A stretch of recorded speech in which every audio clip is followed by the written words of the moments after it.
창세기 강해를 전개해 나가면서 아마 여러분은 창세기의 기록상의 순서와 강해의 순서가 조금 바뀐 부분들을 발견하시게 될 것입니다. 이유는 설교자로서 설교를 준비하면서 하나님이 주시는 은혜와 영감이 있습니다. 그런데 그것이 순서적으로 오면 되는데 창세기를 보통 1장을 쫙 읽다 보면 어떤 부분에 이렇게 필이 꽂히는, 요새 말로 필이 꽂히는 부분이 은혜가 되는 부분이 있습니다. 그러면 그 부분을 집중하게 되면 다른 부분에 대해서 집중하기가 어려워요. 그렇기 때문에 순서가 좀 앞에 부분과 뒤에 부분이 강의 순서가 바뀌는 부분이 있을지도 모르겠는데 그렇게 이해하시고 오늘 11절부터 19절을 보시면 되겠습니다. 인류 역사상 가장 심각하게 대립되는 이론이 있는데 그것은 바로 창조론과 진화론입니다. 모든 생명체가 바닷속의 아메바로부터 시작되었다고 믿는 진화론자들과 우리처럼 모든 생명은 하나님께서 지으신 것이라고 믿는 창조론을 믿는 사람들에게는 이게 도무지 시간이 아무리 흘려도 이 첨예한 시각 차이가 좁혀질 것 같지가 않습니다.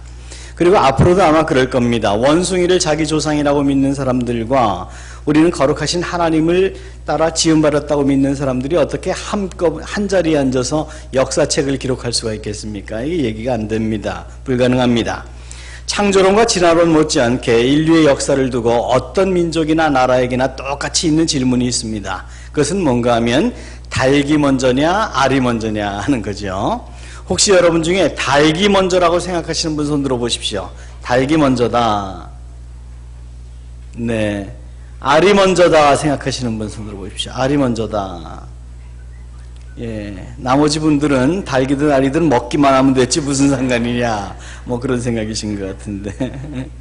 예, 양쪽 다 따지고 보면 논리가 있습니다. 그런 논리는 많죠. 양쪽 다 이론이 있고 논리가 있어요. 그렇게 양쪽이 다 일리가 있을 때는 누가 이깁니까? 목소리 큰 사람이 이깁니다.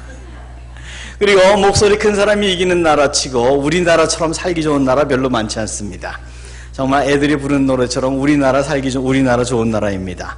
특히 요즘은 그런 분들이 많이 적어졌는데 저희 부모님 세대만 해도 남편은 막 아무렇게나 해놓고도 아내가 뭐라고 조그만 소리를 높이면 암탉이 울면 집안 망한다 그랬습니다.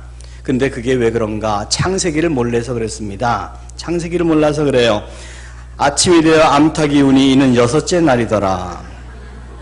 근데 이거 창세기에서 찾지 마십시오. 그런 말씀 없습니다. 근데 암탉은 울어야 됩니다. 하나님이 울게 만드셨습니다. 닭이 먼저냐 알이 먼저냐 이 해묵은 질문에 대해서 우리가 먼저 성경에서 해답을 찾기를 원합니다. 제가 왜 이렇게 하나 하면 우리의 모든 인생의 해답이 성경 속에 사실은 있습니다. 담배를 피워야 되냐 말아야 되냐, 술을 먹어도 되냐 안 먹어도 되냐, 아주 작은 문제부터 심각한 문제까지 우리 인생의 거의 모든 대답은 여기 있습니다. 그런데 이 닭이 먼저냐 알이 먼저냐 이 부분에 대해서 저와 여러분은 이제 더 이상 고민할 필요가 없는 게 한 두 곳을 보겠는데 먼저 12절 파워포인트가 있습니다. 같이 읽습니다. 시작. 땅이 풀과 각기 종류대로 씨 맺는 채소와 각기 종류대로 씨 가진 열매 맺는 나무를 내니 하나님 보시기에 좋았더라. 보세요. 자, 씨앗이 먼저입니까? 그 씨앗을 맺는 채소가 먼저입니까? 나무가 먼저입니까? 하나님이 나무를 먼저 씨 가진 열매 맺는 나무를 만드셨다 그랬습니다. 씨앗을 만드신 게 아니고 나무를 만드셨다 그랬습니다. 그 다음에 20절과 21절을 보시기 바랍니다. 같이 읽습니다. 시작. 하나님이 이르시되 물드는 생물을 번성하게 하라. 땅 위 하늘의 궁창에는 새가 나르라 하시고 하나님이 큰 바다 짐승들과 물에서 번성하여 움직이는 모든 생물을 그 종류대로 창조하시니 하나님 보시기에 좋았더라. 보세요. 알이 먼저라고 했습니까? 날개 있는 새를 먼저 만드셨다 그랬습니까? 새를 먼저 만드셨다 그랬습니다. 하나님의 말씀인 성경은 이와 마찬가지로 우리의 모든 질문에 대한 삶의 기준이 해답이 되어야만 합니다. 우리가 주일 오후마다 형제회 제자 훈련반을 하는데 하나님을 경험하는 삶이라는 책을 중심으로 합니다. 그 책을 보면 12주 원래 과정인데 우리가 1년 동안으로 스트레칭해서 늘려서 공부를 하고 있습니다. 그런데 그 책에 보면 하나님이 우리에게 말씀하시는 가장 대표적인 통로들이 몇 가지가 항상 처음부터 끝까지 거듭해서 소개가 됩니다. 그 중에 제일 먼저는 하나님이 우리에게 말씀하시는 통로는 성경이 있고 기도를 통해서 말씀하시고 또 교회를 통해서 말씀하시고 또 내 안에 계신 성령을 통해서 말씀하시고 환경을 통해서 말씀하시고 한 5가지가 대표적인 게 있는데요. 아무리 환경적으로 하나님이 인도하시는 것 같고 내 속에 계시는 성령께서 말씀하시는 것 같아도 그 내용이 하나님의 말씀 성경과 충돌하면 그건 하나님 말씀 아닌 겁니다. 그래서 하나님의 말씀이 우리의 모든 삶의 기초가 되어야 되는 것이죠. 우리의 모든 질문에 대한 기초가 되어야 됩니다. 우리의 삶에 어떤 질문에 대해서도 일단 성경이 그 부분에 대해서 무엇을 말씀하고 계시는지를 알아야 돼요. 우리말에 무식하면 용감하다 그런 말이 있는데 사람들이 하나님의 말씀을 모르면 무식해집니다. 사사시대가 그랬습니다. 그 당시 하나님의 말씀이 없었어요. 하나님의 선지자가 없었어요. 그래서 사람들이 각기 자기 좋은 소견대로 행하였더라 그랬어요. 아주 엉망이었습니다. 하나님의 말씀이 사라진, 즉 은혜가 사라진 시대에 나타나는 가장 대표적인 현상이 무엇입니까? 질서가 붕괴됩니다.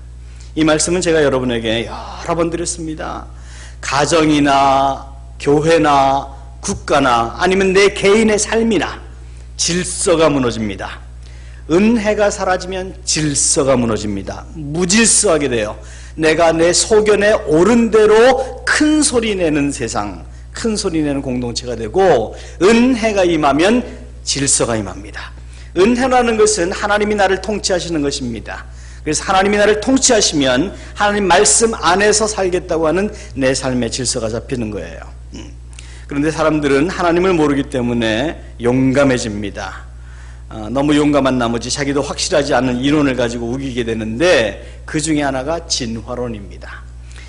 찰스 다윈이 종의 기원이라고 하는 책을 써서 여기에서 이제 진화론이 시작이 되었죠. 그런데 나중에 다윈은 자기가 쓴 책의 내용에 대해서 잘못되었다는 것을 깨닫고 뉘우쳤습니다. 근데 이 종의 기원이라는 책을 가지고 이론을 전개해 나가던 그의 제자들은 그것으로 하나의 종교를 만들어버린 것이죠. 그게 이제 진화론입니다. 나중에 다윈이 그런 말을 남겼습니다. 나는 젊었었다. 나 자신도 확신하지 못하는 미숙한 생각들을 발표하기도 했다. 그런데 사람들은 그것을 순식간에 그들의 종교로 만들어버렸다. 그것을 돌이킬 수만 있다면. 기독교적인 시각에서 볼 때 진화론에는 2가지가 있는데 하나는 무신론적인 진화론이 있고 다른 하나는 유신론적인 진화론이 있습니다. 무신론적인 진화론은 찰스 다윈의 이 종의 기원처럼 모든 것은 바닷속의 아메바로부터 시작됐다, 이렇게 하나님의 실존을 완전히 부정하고 나가는 것이 무신론적인 진화론입니다. 유신론적인 진화론이 있습니다. 그것은 하나님은 인정합니다. 성경도 인정합니다. 그런데 성경을 문자 그대로 믿지 않습니다. 성경이 말씀하시는 하나님을 믿지 않고 내가 이해할 수 있는 한계 내에서 하나님을 그리고 성경을 이해하려고 합니다. 지난주에 잠시 말씀드렸던 그 창세기 1장 1절과 2절 사이에는 수십억 년의 차이가 있다. 간격이론이라고 합니다. gap theory. 간격이라고 하는 이론이라고 하는 것이 있고, 그 다음에 또 연대이론이라고 하는 것이 있습니다. 그 연대이론은 창세기가 6일 동안에 창조된 것이 아니고 수십억 년을 연대적으로 기록된 것이다라고 믿는 그 연대이론이라고 하는 이론도 있습니다. 근데 이런 이론들을 우리가 뭐라고 부르나 하면 신학 주류 중에서 우리 침례교 신학, 그리고 대부분의 장로교, 감리교, 순복음교 이런 교단들의 신학을 우리는 보수신학이라고 합니다. 보수신학은 성경을 성경 말씀 그대로 믿는 신학을 보수신학이라고 합니다. 근데 자유신학이라는 것이 있습니다. 자유신학은 우리가 영어로 리버럴리즘이라고 합니다. 리버럴은 자유입니다. 근데 무엇으로부터 자유입니까? 하나님으로부터 자유입니다. 사실은 이것이. 그래서 이 자유주의 신학에서는 성경을 성경대로 믿지 않고 내가 이해할 수 있는 한도 내에서 믿으려고 하다 보니까 이런 연대이론이나 간격이론이나 이런 인간의 어떤 합리성과 성경을 맞추려고 하는 영적인 타협주의를 만들어내게 됩니다. 그리고 이런 자유주의 신학이 전 세계에서 가장 발달된 곳이 종교개혁을 일으켰던 마틴 루터의 나라 독일입니다. 지금도 독일의 자유주의 신학, 그래서 독일은 웬만한 한국의 보수주의 신학교들은요, 독일에서 신학 박사 받고 왔다 그러면 교수도 잘 쓰지 않습니다. 신학 조류가 워낙, 미국도 그렇습니다.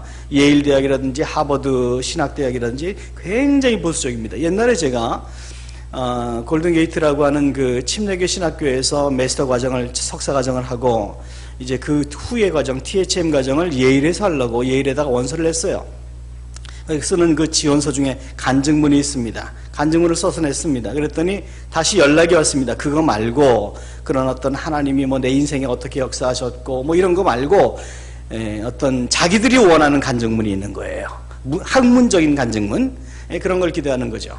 그 더 이상 뭐 거기에 관심을 가지지 않았습니다만, 이 자유주의 신학의 이 독일 신학이 대표적인데, 독일 신학 그러면 대표적인 신학자가 있습니다. 혹시 여러분 중에 한번 들어봤을 법한도 한 사람인데, 칼 바르트라고 하는 사람이 있습니다. 이 칼 바르트는 정말 대단한 학자입니다. 이 사람이 쓴 책들을 보면 아주 정말 심오합니다. 신학생 치고 칼 바르트 책 한 권 안 읽어본 사람 없을 거예요. 근데 이 칼 바르트가 성경에 대한 자기의 입장을 뭐라고 표현했냐면 딱 한마디로 이렇게 기록을 했습니다. 성경 속에는 하나님의 말씀도 들어있다. 이게 자유주의 신학의 입장입니다. 성경은 하나님의 말씀이 아니고, 성경은 하나님의 말씀이다가 아니고, 성경 속에는 하나님의 말씀도 들어있다. 하나님 부정하는 거 아니에요. 성부, 성자, 성령 다 인정합니다. 근데 성경을 온전한 하나님의 말씀으로 믿질 않아요. 특히 구약 같은 부분을 히브리 문서라고, 히브리 문학서적이라고 그렇게 이해를 하고 실제로 하나님의 말씀이라고 믿질 않죠. 이런 것들이 바로 인본주의와 영적 타협주의의 산물, 자유주의 신학입니다. 성경에 기록된 말씀을 말씀대로 믿지 못하고 인간의 논리와 합리성 안으로 끌어들이려고 합니다. 성경은 성부, 성자, 성령 하나님의 역사하시는 사건들을 기록한 책이에요. 구약은 성부 하나님의 역사하신 사건들을 기록하고 있고요. 신약의 초반 사복음서는 성자 하나님의 사건을 기록합니다. 그리고 오순절 성령 강림 사건부터 예수님이 다시 오실 재림까지 지금 저와 여러분이 살고 있는 이 시대는 성령 하나님의 시대입니다. 그리고 그 성령 하나님은 성부, 성자, 성령 동일을 하신 하나님이세요. 그러니까 우리가 읽고 있는 창세기의 하나님이 지금 우리 안에 거하시는 거예요. 이것을 믿는 것을 우리는 기독교 신앙이라고 합니다. 이것을 부분적으로 믿는 것을 우리는 자유주의 신학이라고 합니다. 그래서 자유주의 신학자들은 성부와 성자와 성령을 다 믿어요. 내 안에 성령이 계시다는 것을 믿어요. 근데 그 내 안에 계시는 성령이 역사하시는 하나님, 천지를 지으신 하나님의 능력으로 함께 계시다고 하는 사실을 믿지를 않아요. 그래서 어떤 신유라든지 기적이라든지 이런 거에 대해서는 굉장히 냉소적입니다. 그분의 능력을 기대하지 않기 때문입니다. 저는 서울에서 태어나서 서울에서만 자랐기 때문에 농사일은 거의 모릅니다. 그런데 제가 알고 있기로는 배나무나 사과나무가 묘목에서 자라서 열매를 맺기까지는 한 3, 4년은 걸려야 된다. 뭐 그렇게 대강 알고 있습니다. 그런데 오늘 본 것처럼 하나님은 나무가 있으라 하시니 나무가 있게 하시는 하나님이다. 이것을 우리가 문자적으로 믿는 것이 보수신학이라고 합니다. 여기 꽃이 있습니다. 이 꽃이 아마 한 일주일이나 지나면 시들겠죠? 그러나 이렇게 피기 전까지는 몽울이었을 것입니다. 아마 여러분이 내셔널 지오그래피 같은 채널을 보면 어떤 카메라를 접사렌즈를 갖다 놓고 찍고 일주일이나 열흘 또는 한 달 뭐 이렇게 오랫동안 5분 간격으로 계속 사진을 찍어서 그 모든 필름을 연결해서 한꺼번에 쫙 펼치면 봉우리였던 어떤 꽃이 쫙 펼쳐지는, 만개하는 그런 장면들을 보신 적이 있을 거예요. 그게 왜 그렇게 보게 되는 겁니까? 그걸 우리는 시간이라고 합니다. 시간의 개념 속에서 보기 때문에 봉우리였던 것이 만개되는 것입니다. 마찬가지로 하나님에게는 시간의 개념이 없기 때문에 그분에게는 봉우리나 만개된 것이나 개념이 없으십니다. 그러니까 씨앗이나 큰 나무이거나 우리에게는 시간의 개념 속에서 이해되는 것이지만 하나님에게는 그 개념이 적용되지가 않습니다. 그래서 우리가 수천 년이 걸려야 이룩할 수 있는 업적도 하나님에게는 시간의 개념조차 하나님의 창조물이기 때문에 하나님은 그냥 만드실 수 있다는 것을 우리가 믿어야만 합니다. 이것을 믿지 못하면 태초에 하나님이 천지를 창조하시느니라, 이 천지를 창조하신 하나님이 6일 동안에 하나님께서 이 창조하신 천지라는 것을 믿지 못하면 우리 인생에는 정말 누려야 마땅할 그 축복을 누리지 못하는 그런 안타까움이 있게 될 것입니다. 하나님에게 시간의 개념이 없다고 하는 것은 신약에서도 찾아볼 수가 있는데요. 사도행전 3장에 보면 베드로와 요한이 성전으로 들어가려고 할 때 그때 누가가 함께 동행을 했습니다. 왜냐하면 사도행전을 기록한 것이 의사였던 누가거든요. 누가복음을 기록한 누가입니다. 그래서 누가복음이나 사도행전을 보면 필체가 다른 복음서들이나 다른 것들과 다릅니다. 굉장히 아주 섬세한 부분까지 다루고 있어요. 그가 이제 의사였기 때문에 그렇습니다. 그런데 사도행전 3장에서 베드로와 요한이 성전 문 앞으로 들어가려고 할 때 38년 동안 안진뱅이 된 자가 성전 앞에 앉아서 구걸을 하고 있었습니다. 그때 베드로가 그를 바라보며 그렇게 이야기했습니다. 은과 금은 내게 없지만 내게 있는 것으로 내게 주노니 나사렛 예수의 이름으로 일어나 걸어라. 그의 손을 잡고 일으키니 그가 일어나서 뛰기도 하고 걷기도 하며 하나님을 찬양했다 했습니다. 아마 베드로가 그의 손을 잡아 일으키며 나사렛 예수의 이름으로 일어나 걸어라 하는 순간에 누가의 심정이 어땠을까? 그 옆에서 그 광경을 바라보고 있던 누가의 심정이 어땠을까? 누가 믿음이 있는 사람이었습니다. 분명히 예수님의 제자였습니다. 그럼에도 불구하고 누가는 매우 당황했을 거예요. 왜냐하면 의사의 합리적인 의학적인 시각으로 볼 때 38년 된 병자가 일어나서 걷는다? Impossible. 가능하지 않습니다, 여러분. 그건 절대로 가능하지 않습니다. 제가 신학교에 있을 때 지붕에 올라갔다가 2층이었는데 2층에서 보니까 별로 높지가 않은 것 같아요. 그래서 그냥 뭐 사다리 탈 거 있나 그냥 뛰자고 뛰었습니다. 근데 거기 잔디였는데 잔디에 구덩이가 있었는데 잔디로 덮여서 구덩이가 보이지 않았어요. 근데 제 왼발의 뒤꿈치가 그 구덩이 속으로 탁 들어가면서 그냥 그 뒷발꿈치의 발바닥이 복숭아뼈 위로 올라가더군요. 이게 두두둑 그러더니. 그래서 모양이 이상해서 뽑았는데 두두둑 하더니 그때부터 통증이 오는데 제가 그 시점에서 발견한 게 있습니다. 예수님이 왜 절벽에서 뛰어내리시지 않았나.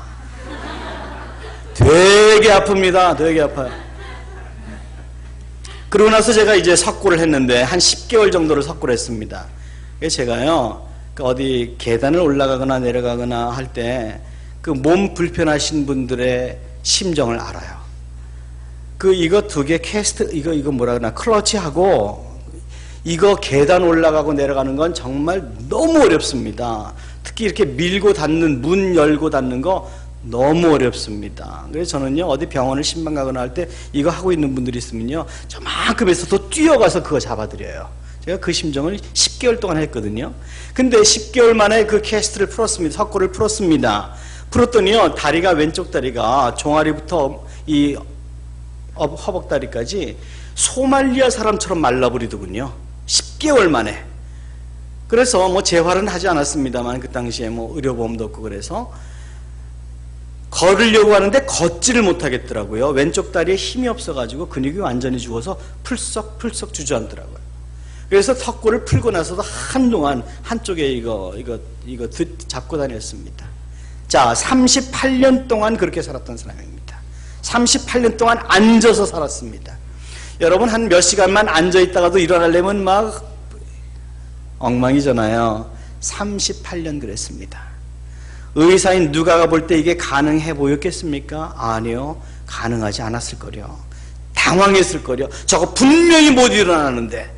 근데 일어났습니다. 그리고 누가는 그것을 사실 그대로 기록했습니다. 무슨 이야기입니까? 하나님에게는 시간의 개념이 없어요. 어저께 이제 선우가 태어나서 지혜자매에 있는 병원을 갔는데 우리 지혜자매 어머니 김춘수 집사님이 계셨어요. 팔이 불편하시다는 말씀은 들었는데 어저께 제가 구체적으로 좀 듣게 되었는데 이 팔을 전혀 움직이지를 못하세요. 이제 아기를 낳기 때문에 아기도 좀 보아야 되고 하는데 전혀 움직이실 수가 없어요.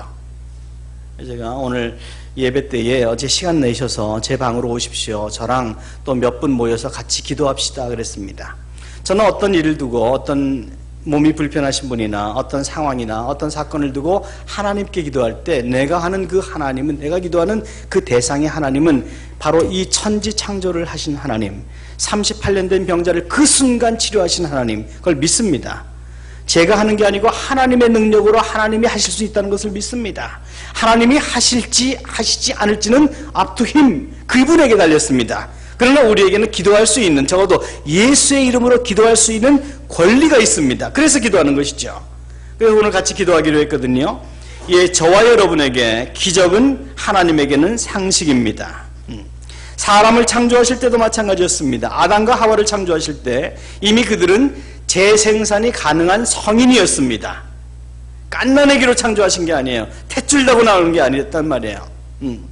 우리 옛날 노래에 제가 고등학교 다닐 때 부르던 노래인데 이현실이라고 하는 가수가 새색시 시집가는 노래 아마 기억하시는 분들이 있을 거예요. 수양버들 춤추는 길에 꽃가마 타고 가네 9살 새색시가 시집을 간다네. 그 새색시는 9살에 시집 갔습니다. 저희 어머니도 12살인가 13살에 시집 오셨다 그래요. 1912년생인가 그렇습니다. 저희 어머니가. 그런데 하와는요 9년까지도 안 기다렸어요. 그 다음날 시집 가버렸어요. 얼마나 조숙합니까? 하나님은 자연의 힘으로 수십 년, 수백 년, 수천 년이 걸려야 될 일을 하루아침에 하실 수 있어요. 보통 우리가 지질층을 계산하면서 이런 압력으로 이러한 지층이 형성되기까지는 몇 억 년이 걸리겠다 이렇게 생각하잖아요. 근데 우리의 인간의 생각으로는 그렇지만 그것이 하나님의 계산은 아닐 수도 있다는 것을 꼭 기억하셔야 됩니다. 네, 우리가 아침부터 일어나서 밤늦게까지 열심히 성실하게 일해도 우리의 노력이 반드시 성공을 보장하는 것은 아니에요. 그래서 우리는 우리의 인생을 이제 시작하고 있는 아직 한 달이 지나가지 않은 2016년도를 하나님을 기대하셔야 돼요. 의학 기대하는 거 괜찮아요. 은행 믿는 것도 나쁘지 않아요. 그런데 더 큰 기대와 신뢰는 하나님을 향해서 있어야 돼요. 예, 진화론자들은 이 세상의 모든 생물이 종의 변화를 가지고 진화되었다고 생각합니다. 그런데 하나님은 창세기는 모든 생물이 창조될 때부터 이미 나이를 가지고 시작되었다 그렇게 기록을 하고 있습니다. 우리가 창세기를 읽다 보면 각기 종류대로라는 표현이 많이 나옵니다. 각기 종류대로. 이 부분도 창조론과 진화론 사이에 좁혀지지 않는 갈등인데요. 창조론자들은 모든 종은 어떤 기원이 있었고 거기서부터 진화를 거듭해서 오늘날의 새로운 종을 만들었다. 이제 그렇게 얘기를 합니다. 이제 말하자면 기린은 누군가를 오래 기다려서 목 빠지게 기다려서 목이 길어졌다. 얼룩말은 얼룩무리를 너무 많이 봐서 얼룩얼룩해졌다. 뭐 이런 얘기가 되는데 여러분 사실 기독교의 입장에서 보면 후천적인 진화까지 부정하는 건 아닙니다. 후천적인 진화는 분명히 있습니다. 후천적인 진화가 뭔가 하면 이런 거죠. 제가 개를 굉장히 좋아하잖아요. 굉장히 좋아해서 아이들 오면 항상 가는 데가 있는데 도 카페라고 있습니다. 저기 광교에도 있고요. 명동에도 한복판에 있습니다. 그런데 가면 커피값도 되게 비싸요. 근데 들어가서 거기 풀어놓은 개 남의 개들 만져주는 게 도 카페입니다. 그만큼 개를 좋아합니다. 근데 예를 들어서 불독과 치와와가 결혼을 했다고 합시다. 어떤 모양의 개가 나올까요? 아주 이상한 모양의 개가 나올 겁니다. 그걸 우리는 뭐 불와와라고 불러야 될지 뭐라고 불러야 될지 모르겠는데 아무튼 불독도 아니고 치와와도 아니고 되게 웃기는 모양의 개가 나오겠죠. 그러나 종이 바뀐 건 아닙니다. 개예요, 개. 분명히 진화는 진화인데 종 자체가 바뀐 건 아니더라 하는 거예요. 요새 뭐 생명공학으로 인해서 호랑이랑 사자랑 접붙여가지고 뭔가를 만들어냅니다. 그 새로운 종자가 아닙니다. 그 고양이 겁니다. 어차피 그런 짐승이 나오는 것이죠. 네, 사람들은 자꾸 그 사람을 짐승과 연관해서 특히 그 사람은 원숭이에서 진화되었다라는 생각 때문에 짐승과 연관해서 생각할 때가 많아요. 특히 중국의 영향 때문에 한국 사람들이 띠를 따지는데 그 띠의 개념이 어디서 온 겁니까? 윤회 사상에서 온 겁니다. 윤회. 사람이 이제 윤회돼서 돈다는 사상에서 온 거예요. 올해가 이제 붉은 원숭이의 해다. 그래서 제가 강단에서 발음하긴 좀 그렇고 병응년입니다. 아주 곤란해요. 한국 개화기에 선교사님이 한국에 들어와서 이제 한국말을 배우는데 한국 사람이 영어 배우는 것보다 미국 사람이 한국말 배우는 게 훨씬 더 어렵습니다. 그런데 한국말에는 한 해, 두 해 할 때 해와 1년, 2년 할 때 년이 같은 개념이잖아요. 근데 이 선교사님에게는 이게 개념이 이해가 잘 안 됐어요. 똑같은 얘기다 해서 이제 성구영신 예배 때 이 해가 가면 새 해가 올 것입니다. 이것을 이니 가면 새 인이 올 것입니다. 그래서 이 은이나 그 은이나 똑같은 입니다. 그렇다는 거예요. 예, 하여튼 그 윤회사상. 제가 아는 어떤 가정이 식구들 성격이 되게 조용한데 대학 다니는 딸 하나가 성격이 되게 막 활발하고 그래요. 아주 좋아요.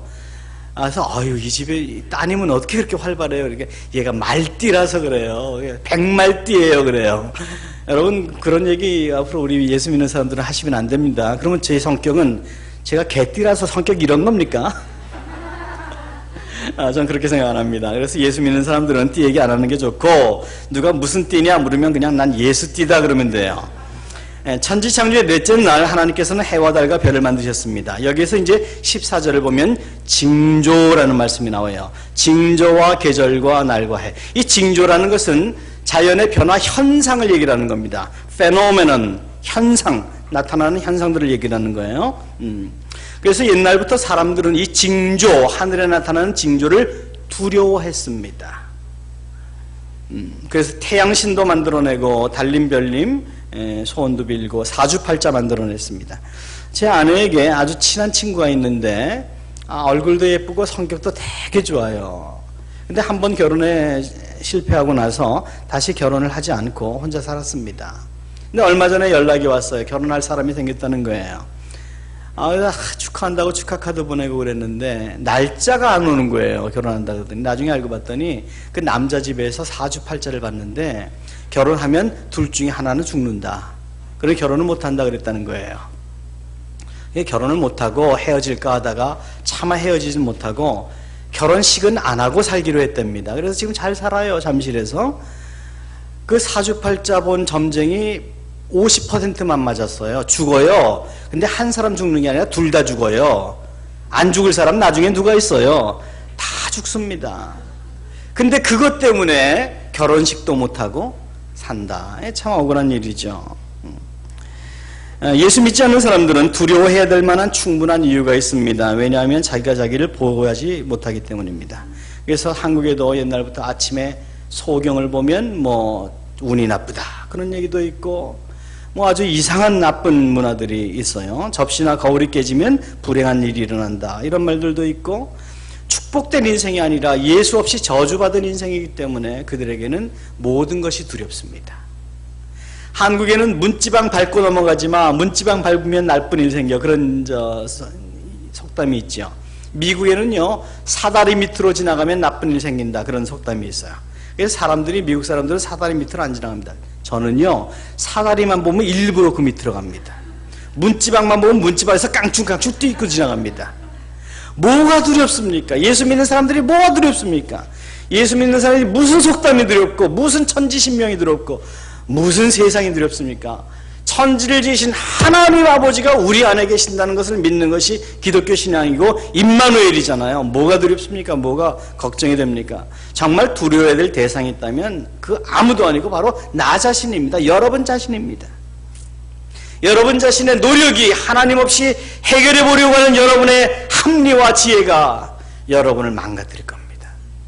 교회 생활을 하다 보면, 인생을 살다 보면 어떤 이런저런 일들이 있는데요, 제가 발견한 게 저 자신의 얘기고 어쩌면 여러분의 이야기일지도 모릅니다. 은혜가 임하니까요 말이 적어지던데요.